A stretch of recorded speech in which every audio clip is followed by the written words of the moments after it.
बहुत समय पहले की बात है। हस्तिनापुर गांव में सूरज के अस्त होने का समय हो गया था और चांद के निकलने का। तभी सूरज चांद से कहता है, अरे भाई एक बात बताओ, जब भी तुम आते हो तो कोई तुम्हें आदर सम्मान देकर प्रणाम क्यों नहीं करता? ऐसा बिल्कुल भी नहीं है भाई, कई लोग मुझे भी प्रणाम करते हैं। पर मैं तो जब भी आता हूँ सारी दुनिया जल चढ़ाकर और सूर्य नमस्कार करके मेरा स्वागत करती है, किंतु मैंने आज तक किसी को भी तुम्हारा स्वागत करते हुए नहीं देखा। चांद और सूरज की ये वार्तालाप हस्तिनापुर गांव के निवासी सुन रहे थे। तभी बिरजू कहता है, हम तो सिर्फ सूरज को ही अपना भगवान मानते हैं, चांद हमारे लिए कुछ नहीं है। नहीं, ऐसी बात नहीं है। चांद भी हमारे लिए भगवान समान ही है। चांद भी हमें रोशनी देते हैं। सूरज भगवान तो हमें रोशनी और धूप देते हैं, लेकिन चांद वो हमें क्या देते हैं? लेकिन सारी रात तो हम सोए रहते हैं, तो फिर उस रोशनी का हम क्या करेंगे? हमें चांद की जरूरत नहीं है। हाँ, अगर चांद नहीं भी आएगा तो हमें कोई फर्क नहीं पड़ेगा। हाँ, उसका होना ना होना एक ही बात है। तुम ये क्यों भूल रहे हो? करवा चौथ वाले दिन इन्हीं की पूजा करने के बाद तुम्हारे लिए रखा गया व्रत पूरा होता है। लेकिन शुरुआत तो सूरज भगवान की पूजा से ही होती है। गांव वालों की बातें चांद और सूरज बड़े ध्यान से सुन रहे थे। उनकी बातें सुनकर सूरज तो खुश हो गया, लेकिन चांद थोड़ा उदास हो गया। फिर सूरज चांद से कहने लगा, देखा, हस्तिनापुर के लोग भी मुझे ही अपना भगवान मानते हैं और उनकी नजर में तुम्हारी कोई अहमियत नहीं है। परंतु मैं भी तो इन्हें रोशनी देता हूँ, और अगर मैं ना रहूं तो मेरे बिना इनकी जिंदगी भी अस्त व्यस्त हो जाएगी। ये तुम्हारी गलतफहमी है। इन लोगों को तुम्हारी बिल्कुल भी जरूरत नहीं है। अगर मेरी जरूरत किसी को भी नहीं है तो ठीक है, आज के बाद मैं आऊंगा ही नहीं। इसके बाद चांद वहां से चला जाता है और उसके जाते ही सारे गांव में अंधेरा छा जाता है। वैसे तो आसमान में कुछ सितारे होते हैं, लेकिन उनकी रोशनी ना के बराबर होती है। लेकिन अंधेरा इतना ज्यादा होता है कि किसी को भी कुछ दिखाई नहीं देता। हस्तिनापुर गांव में बुआई का समय शुरू हो गया था, इसीलिए किसानों को सुबह जल्दी उठकर खेतों में जाना होता है। लेकिन चांद के ना होने से बाहर घनघोर अंधेरा होता है। अरे उमा, जल्दी से उठ जाओ, आज खेत की बुआई करने जाना है। जल्दी से उठ जाओ, वरना देर हो गई तो बाहर धूप बहुत तेज हो जाएगी, फिर खेतों में काम करना मुश्किल हो जाएगा। हाँ, बुआई के लिए तो जाना है, पर अभी बाहर बहुत अंधेरा है। आप भी सो जाओ जी, और मुझे भी सोने दो। मुझे लगता है बाहर सुबह होने वाली है, अब हमें चलना चाहिए। वो तो आप सही कह रहे हो जी, पर बाहर इतना अंधेरा है कि हम जाएंगे कैसे? ठीक है, फिर बाद में ही चलते हैं। इसके बाद दोनों सुबह का इंतजार करने लगे। फिर जब सुबह हुई तो दोनों खेतों के लिए निकल पड़े। लेकिन थोड़ी ही देर में सूरज सर पर आ गया और खेत में काम करना मुश्किल हो गया। बहुत गर्मी हो रही है जी, चलो घर चलते हैं, कल सुबह जल्दी आकर काम कर लेंगे। हाँ, तुम सही कह रही हो, इस भयानक गर्मी में तो हालत खराब हो गई। अगले दिन जब दोबारा काम के लिए उठते हैं तो बाहर बहुत अंधेरा होता है, और बाद में जब काम पर जाते हैं तब तक तेज धूप हो जाती है। इस समस्या से परेशान होकर पवन सूरज भगवान से कहता है, हे सूर्यदेव, अगर आप रात को भी उपस्थित रहें तो हमें कभी भी चांद की जरूरत नहीं पड़ेगी और हम केवल आपकी ही पूजा करेंगे। अरे जल्दी से खाना बना दो, मुझे बहुत तेज भूख लगी है, नींद आ रही है, सोना भी है। लेकिन अभी तो दिन हो रहा है जी, क्या अभी से खाना बना दूं? हाँ, मुझे लगता है आज शाम नहीं होगी। तुम जल्दी से खाना बना दो, मुझे बहुत भूख लगी है। अच्छा ठीक है, बना देती हूँ। फिर दोनों खाना खा लेते हैं, लेकिन तब भी रात नहीं होती और दोनों सोने के लिए चले जाते हैं। बहुत गर्मी हो रही है, बिल्कुल भी नींद नहीं आ रही। ऐसा करता हूँ, जाकर नहा लेता हूँ। इसके बाद पवन नहाने चला जाता है। नहाने के बाद भी बहुत गर्मी हो रही है। तभी बाहर शोर होता है। पवन और उमा बाहर निकलकर देखते हैं तो बिरजू का बेटा बिट्टू बेहोश पड़ा हुआ था। क्या हो गया मेरे बच्चे? कोई जल्दी से पानी लाओ। फिर उमा जल्दी से पानी लाकर बिट्टू के मुंह पर छिड़काव करती है। कुछ ही देर में बिट्टू होश में आ जाता है। लगता है दिन रात धूप लगने की वजह से ये बेहोश हो गया था। इसके बाद सभी सोने के लिए चले जाते हैं, लेकिन गर्मी की वजह से किसी को भी नींद नहीं आ रही थी। सारी रात लोगों की ऐसे ही कट जाया करती। इतनी गर्मी में तो हम लोग मर ही जाएंगे। काश सूरज ढल जाता तो इतनी गर्मी नहीं होती और हम लोग चैन से सो पाते। चुप रहो तुम, थोड़ी सी गर्मी सहन नहीं कर सकती? ऐसे ही एक हफ्ता बीत जाता है, लेकिन हस्तिनापुर के लोग बिल्कुल भी चैन से नहीं सो पाते और देखते ही देखते कई लोगों की तबीयत बिगड़ने लगती है। ये सब तुम्हारे कारण ही हो रहा है। ना तो तुम चांद का अपमान करते और ना तो वो यहाँ से जाते। इसके बाद पवन बाहर जाकर सूर्यदेव से प्रार्थना करता है, हे सूर्य देवता, अब से आप केवल दिन में ही रहिए। हम आपकी गर्मी सहन नहीं कर पा रहे हैं, रात को हमें चांद की ही जरूरत है। इसके बाद पवन और सभी गांव वाले चंद्रदेव को पुकारने लगते हैं। हे चंद्रदेव, हमें माफ कर दीजिए, हमें आपकी भी उतनी ही जरूरत है जितनी सूरज की। हाँ चंद्रदेव, जहाँ दिन सूरज के बिना अधूरा है, वहीं रात आपके बिना अधूरी है। अब से हम आपकी भी उसी तरह पूजा करेंगे जिस तरह सूर्य देव की करते हैं। ठीक है, मैं रात में तुम लोगों को रोशनी देने के लिए फिर से उपस्थित रहूंगा। मुझे माफ कर दो मेरे भाई, अब मुझे समझ आ गया है कि जितनी जरूरत इस दुनिया को मेरी है उतनी ही तुम्हारी। सूरज ढल गया और अंधेरा होने लगा। तब चांद ने अपनी रोशनी चारों ओर बिखेर दी। इसके बाद सभी गांव वालों ने सर झुकाकर चांद का स्वागत किया और सभी गांव वाले पूरे 1 हफ्ते बाद चैन की नींद सोए। हल्कू ने आकर अपनी पत्नी से कहा, सहना आया है, लाओ जो रुपए रखे हैं उसे दे दूं, किसी तरह गला तो छूटे। मुन्नी झाड़ू लगा रही थी, पीछे फिरकर बोली, 3 ही तो रुपए हैं, दे दोगे तो कंबल कहां से आएगा? माघ पूस की रात खेत में कैसे कटेगी? उससे कह दो फसल पर रुपए दे देंगे, अभी नहीं। हल्कू एक क्षण अनिश्चित दशा में खड़ा रहा। पूस सिर पर आ गया। बिना कंबल के खेत में रात को वह किसी तरह नहीं सो सकता, मगर सहना मानेगा नहीं, घुड़कियां जमाएगा। चाहे जाड़े में मरेंगे पर बला तो सिर से टल जाएगी। यही सोचता हुआ वह अपनी पत्नी के पास गया और खुशामद करके बोला, ला दे दे, गला तो छूटे, कंबल के लिए कोई दूसरा उपाय सोचूंगा। मुन्नी उसके पास से दूर हट गई और आंखें तरेरते हुए बोली, कर चुके दूसरा उपाय, जरा सुनूं क्या उपाय करोगे? कोई खैरात में दे देगा कंबल? मैं कहती हूं तुम खेती छोड़ क्यों नहीं देते? मर काम करो और जब फसल हो तो उसे लगान में दे दो। लगान चुकाने के लिए ही तो हमारा जन्म हुआ है। पेट के लिए मजूरी करो, ऐसी खेती से बाज आए। मैं ना दूंगी। हल्कू उदास होकर बोला, तो क्या गाली खाऊं? मुन्नी ने तड़प कर कहा, गाली क्यों देगा? क्या उसका राज है? मगर यह कहने के साथ ही उसकी तनी हुई भौहें ढीली पड़ गईं। हल्कू के उस वाक्य में जो कठोर सत्य था, वह मानो एक भयानक जंतु की भांति उसे घूर रहा था। वह जाकर रुपए निकाल लाई और हल्कू के हाथ पर रख दिए। फिर बोली, तुम छोड़ दो अब ये खेती।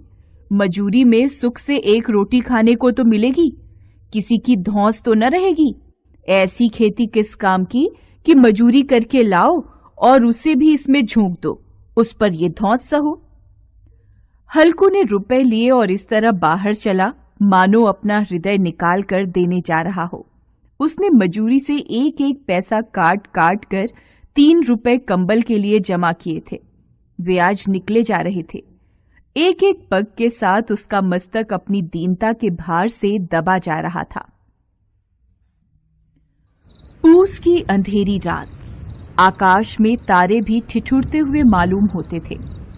हल्कू अपने खेत के किनारे ऊख के पत्तों की छतरी के नीचे बांस के खटोले पर अपनी पुरानी सूती चादर ओढ़े पड़ा कांप रहा था। खाट के नीचे उसका संगी कुत्ता जबरा पेट में मुंह डाले सर्दी से कूं कूं कर रहा था। दोनों में से एक को भी नींद नहीं आ रही थी। हल्कू ने घुटनों को गर्दन में चिपकाते हुए कहा, क्यों जबरा, जाड़ा लगता है? कहता तो था घर में पुआल पर लेटा रहे। तू यहाँ क्या लेने आया था? खाओ ठंड, मैं क्या करूं? जानते थे मैं यहाँ हलवा पूरी खाने आ रहा हूँ। दौड़े दौड़े आगे आगे चले आए। अब रो नानी के नाम को। जबरा ने पड़े पड़े दुम हिलाई और अपनी कूकू को दीर्घ बनाता हुआ एक बार जम्हाई लेकर चुप हो गया। उसकी श्वान बुद्धि ने शायद ताड़ लिया कि स्वामी को मेरी कूं से नींद नहीं आ रही है। हल्कू ने हाथ निकालकर जबरा की ठंडी पीठ सहलाते हुए कहा, कल से मत आना मेरे साथ, नहीं तो ठंडे हो जाओगे। यह पछुआ न जाने कहां से बर्फ लिए आ रही है। किसी तरह बस रात कट जाए। यह खेती का मजा है। और एक एक भाग्यवान ऐसे पड़े हैं जिनके पास जाड़ा जाए तो गर्मी से घबरा कर भागे। मोटे गद्दे, लिहाफ, कंबल तकदीर की खूबी है। मजूरी हम करें मजा दूसरे लूटे। जबरा ने हल्कू के मुंह की ओर देखा। हल्कू, आज और जाड़ा खा ले। कल से यहाँ मैं पुआल बिछा दूंगा, उसी में घुसकर बैठना, तब जाड़ा न लगेगा। जबरा ने अपने पंजे उसके घुटनियों पर रख दिए और उसके मुंह के पास अपना मुंह ले गया। हल्कू को उसकी सांस गर्म लगी। हल्कू निश्चय करके लेटा कि चाहे कुछ भी हो, अब सो जाऊंगा। पर एक क्षण में ही उसके हृदय में कंपन होने लगा। कभी इस करवट लेटता, कभी उस करवट, पर जाड़ा किसी पिशाच की भांति उसकी छाती को दबाए हुए था। जब किसी तरह न रहा गया, उसने जबरा को धीरे से उठाया और उसके सिर को थपथपाकर उसे अपनी गोद में सुला लिया। कुत्ते की देह से न जाने कैसी दुर्गंध आ रही थी, पर वह उसे अपनी गोद से चिपटाए हुए ऐसे सुख का अनुभव कर रहा था जो इधर महीनों से उसे न मिला था। जबरा शायद समझ रहा था कि स्वर्ग यही है, और हल्कू की पवित्र आत्मा में तो उस कुत्ते के प्रति घृणा की गंध तक नहीं थी। अपने किसी अभिन्न मित्र या भाई को भी वह इतनी ही तत्परता से गले लगाता। दशा इस अनोखी मैत्री ने जैसे उसकी आत्मा के सब द्वार खोल दिए थे। उसका एक एक अणु प्रकाश से चमक रहा था। सहसा जबरा ने किसी जानवर की आहट पाई।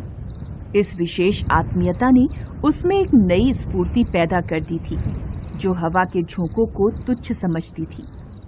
वह झपट कर उठा और छतरी के बाहर आकर भौंकने लगा। हल्कू ने उसे कई बार पुचकार कर बुलाया, पर वह उसके पास नहीं आया। खेत में चारों ओर दौड़कर भौंकता रहा। एक क्षण के लिए भी आता तो तुरंत ही फिर दौड़ पड़ता। कर्तव्य उसके हृदय में अरमान की भांति उछल रहा। 1 घंटा और गुजर गया। रात ने शीत को हवा से धधकाना शुरू कर दिया। हल्कू उठ बैठा और दोनों घुटनों को छाती से मिलाकर सिर को उसमें छिपा लिया। फिर भी ठंड कम न हुई।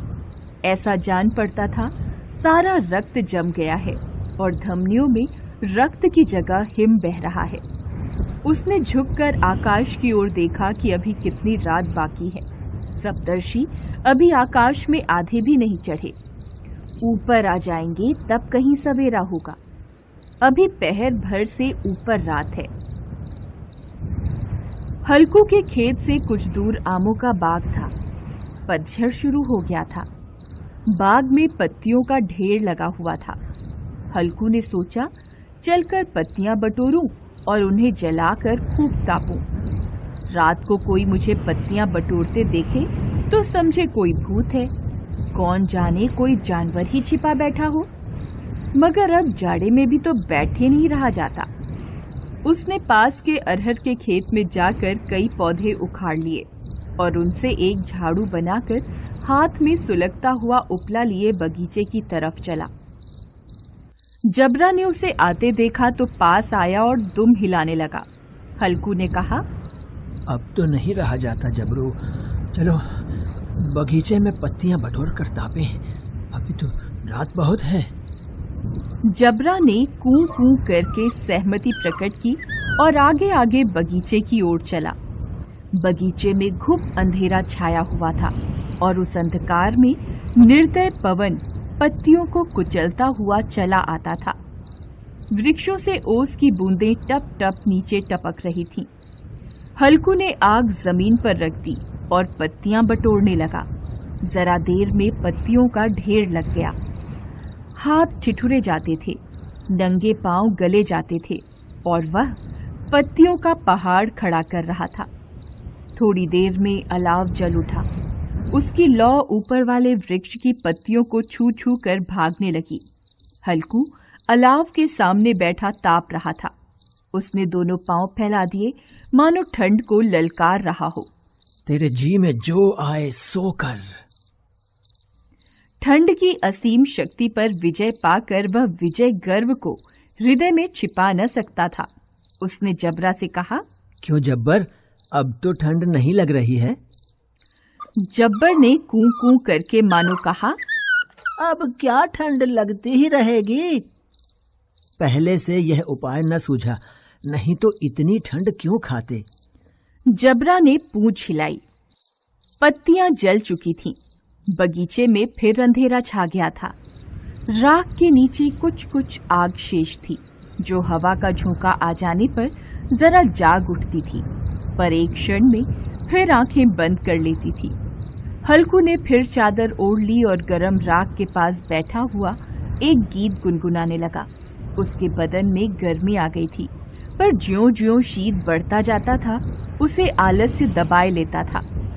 जबरा जोर से भौंककर खेत की ओर भागा। हल्कू को ऐसा मालूम हुआ कि जानवरों का एक झुंड उसके खेत में घुस आया है। शायद नीलगायों का झुंड था। उनके कूदने और दौड़ने की आवाजें साफ कान में आ रही थीं। फिर ऐसा लगा कि वे खेत में चर रही हैं। उनके चबाने की आवाज सुनाई देने लगी। उसने दिल में कहा, नहीं, जबरा के होते जानवर खेत में नहीं आ सकता, वह नोच ही डालेगा। मुझे भ्रम हो रहा है। अब तो कुछ नहीं सुनाई देता। मुझे भी कैसा धोखा हुआ। उसने जोर से आवाज लगाई, जबरा, जबरा। जबरा भौंकता रहा, उसके पास नहीं आया। फिर खेत में चरे जाने की आहट मिली। अब वह अपने को धोखा न दे सका। उसे अपनी जगह से हिलना भी जहर लग रहा था। इस जाड़े पाले में खेत में जाना, जानवरों के पीछे दौड़ना असूझ जान पड़ा। वह अपनी जगह से नहीं हिला। उसने जोर से आवाज लगाई, लिहो, लिहो, लिहो। जबरा फिर भौंक उठा। जानवर खेत चर रहे थे। फसल तैयार थी। कैसी अच्छी खेती थी, पर दुष्ट जानवर उसका सर्वनाश किए जा रहे थे। हल्कू पक्का इरादा करके उठा, पर 2-3 कदम पर एकाएक हवा का ऐसा ठंडा, चुभने वाला, बिच्छू के डंक सा झोंका लगा कि वह फिर बुझते हुए अलाव के पास आ बैठा और राख को रेत कर अपनी ठंडी देह को गरमाने लगा। जबरा अपना गला फाड़े डालता था। नील गाय खेत का सफाया किए डालती थी और हल्कू गरम राख के पास शांत बैठा हुआ था। अकर्मण्यता ने रस्सियों की भांति उसे चारों ओर से जकड़ रखा था। उसी राख के पास गरम जमीन पर वह चादर ओढ़कर सो गया। सवेरे जब उसकी आंख खुली तब चारों ओर धूप फैल गई थी और मुन्नी कह रही थी, क्या आप सोते ही रहोगे? तुम यहां आकर रम गए और उधर सारा खेत चौपट हो गया। हल्कू ने उठकर कहा, क्या तू खेत से होकर आ रही है? मुन्नी बोली, हाँ, सारे खेत का सत्यानाश हो गया। भला ऐसा भी कोई सोता है? यहां मड़ैया डालने से क्या लाभ हुआ? हल्कू ने बहाना बनाया, मैं मरते मरते बचा। तुझे अपने खेत की पड़ी है। पेट में ऐसा दर्द हुआ कि मैं ही जानता हूँ। दोनों खेत की दशा देख रहे थे। मुन्नी के मुंह पर उदासी छाई थी, पर हल्कू प्रसन्न था। मुन्नी ने चिंतित होकर कहा, अब मजूरी करके मालगुजारी भरनी पड़ेगी। हल्कू ने प्रसन्न मुख से कहा, रात की ठंड में यहाँ सोना तो नहीं पड़ेगा। हेलो दोस्तों, कैसे हैं आप सब? हमारी कहानियाँ देखने के लिए हमारे चैनल को सब्सक्राइब कीजिए और हाँ, बेल आइकॉन पर क्लिक करना मत भूलिएगा।